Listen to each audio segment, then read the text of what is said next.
మోగింది సార్వత్రిక శంఖం. తెలుగు రాష్ట్రాల్లో నేపథ్యంలో పోలింగ్. ఏపీ అసెంబ్లీ కూడా.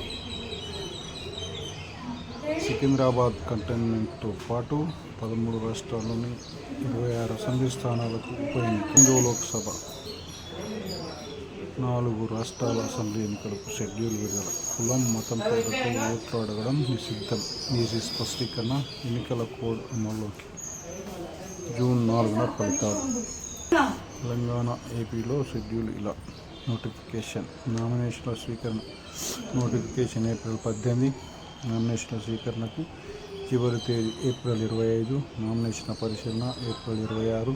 నామినేషన్ చివరి తేదీ ఏప్రిల్ 29. ప్రపంచంలోని అతిపెద్ద ప్రజాస్వామ్య దేశంలో ఓట్ల పండుగకు తెరలేచింది. సార్వత్రిక ఎన్నికల శంఖారావం మోగింది. కాశ్మీర్ నుంచి కన్యాకుమారి వరకు విస్తరించింది. 545 లోక్సభ స్థానాలతో పాటు ఆంధ్రప్రదేశ్, అరుణాచల్ ప్రదేశ్, ఒడిశా, సిక్కిం అసెంబ్లీలకు వివిధ కారణాల వల్ల ఖాళీ అయిన 13 రాష్ట్రాల్లోని 26 అసెంబ్లీ స్థానాలకు 7 దశల్లో ఎన్నికలు జరగనున్నాయి.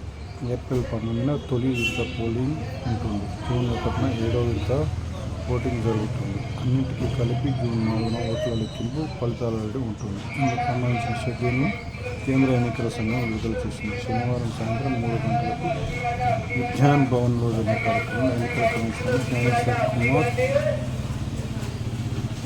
జ్ఞానేష్ కుమార్, సుఖ్బీర్ సింగ్ సానుతో కలిసి ప్రధాన ఎన్నికల కమిషనర్ రాజీవ్ కుమార్ ఈ వివరాలను ప్రకటించారు. ఆంధ్రప్రదేశ్లోని లోక్సభ, అసెంబ్లీ ఎన్నికలు, తెలంగాణలో లోక్సభ స్థానాలకు, సికింద్రాబాద్ కంటోన్మెంట్ అసెంబ్లీ స్థానానికి ఉప ఎన్నిక మే 10న జరగనుంది. షెడ్యూల్ ప్రకటనతో దేశవ్యాప్తంగా ఎన్నికల ప్రవర్తన నియమావళి అమలులోకి వస్తుంది.